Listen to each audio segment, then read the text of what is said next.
Our new Foreign Minister has this weekend called on the West to heal its rift with Islam. Bob Carr says recent events in Afghanistan are troubling signs about the growing divide between the two cultures. Our next three guests have had feet at one time or another in both camps. They grew up in Christian, or at least nominally Christian households, but as adults they decided to convert to Islam. So what prompted the switch? Susan Carland is a lecturer at Monash University in Melbourne. David Stanley is an electrician from Sydney, and Stacey Mohammed is a 25-year-old mum from Brisbane. Good morning to you all. Thanks for joining us. Good morning. Susan, if I can start with you, what prompted your decision to convert to Islam? I think I was a teenager when I became Muslim, and I think it was when I was a teenager I started just to have big questions about life, the universe and everything, and I started to explore lots of different answers to those questions, and much to my surprise Islam seemed to be the one that continually came back to me with the answers that made the most sense to me. So eventually, yeah, when I was 19 I decided to convert. You say you were nominally Christian beforehand. Was your faith always a strong part of your life? Yeah, absolutely. I knew that I always believed in God, and I was raised in a household where we did go to church and those sort of things.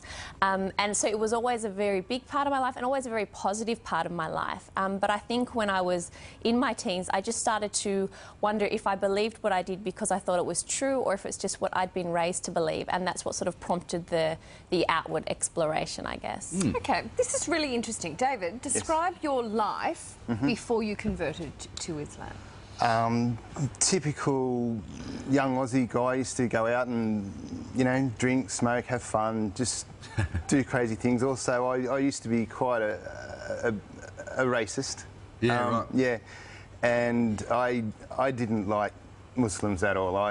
What did you know about Muslims before you became what I thought I knew about Muslims? Okay, so firstly, what I thought of Islam is I actually thought Islam was a place, and Muslims came from this place, and they hated everyone, and whoever wasn't a Muslim, I thought they wanted to convert them, and that was it. They're all from Islamabad.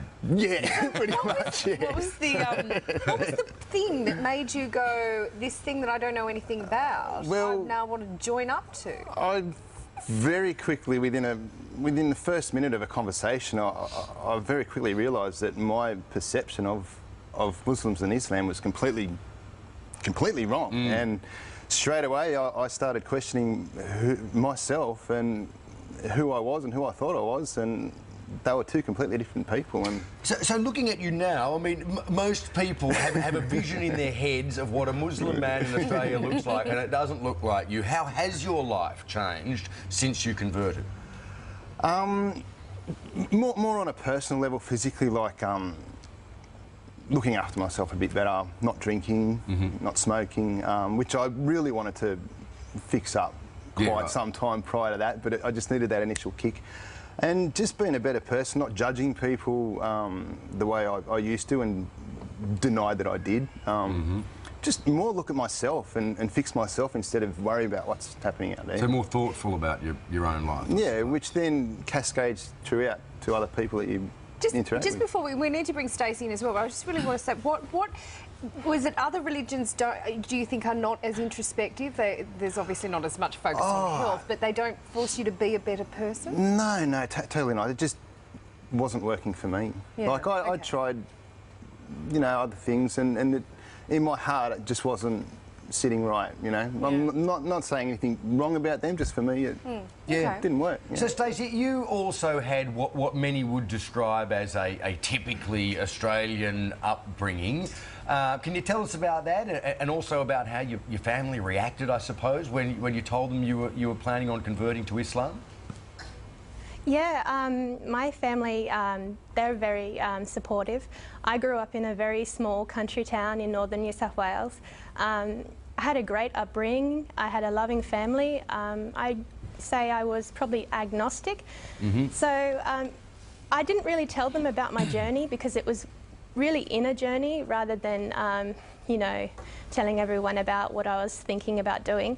And I started about 2008, so when I told them in 2010, they already had sensed that there was some changes within, so They handled it really good. And I would say that we're probably closer now that I'm a Muslim than before. Very interesting. Stacey, when you hear about a terrorist attack that is carried out in the name of Allah, how does that resonate with you, and how far removed is that sort of behaviour from your actual religion? I feel sad because I would feel sad if any innocent person died overseas or here. Doesn't matter what religion, any innocent person's death is quite sad.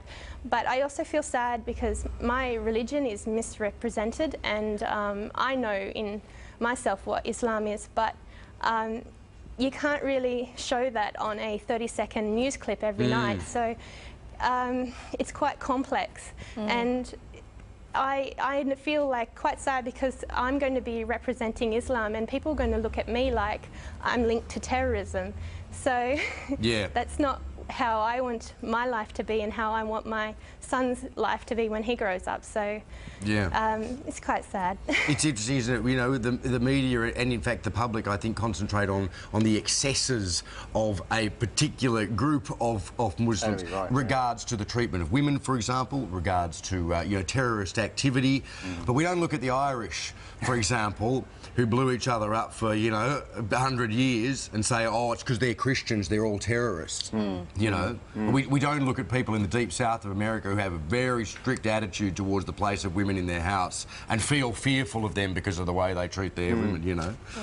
I guess it's one of those things. It's about education, isn't it? Totally. Islam did become, you know, post September 11, a religion that was not really known about and therefore feared. And then all of a sudden it's, oh wow, it's all this killing because of Islam, and so of course it's going to instill the fear into normal everyday people. I mean, you know, I think it's a discussion definitely worth having, and we'll have to have it some other time because we're out of time right now. But yeah, maybe we can discuss next time, you know, where Islam itself sits on those extremities of I guess, more a cultural thing than a religious thing, Anyway, look, thank you so much for joining us all this morning. Susan, Stacey, David, thank you very much. Lovely to have your company. Thank you.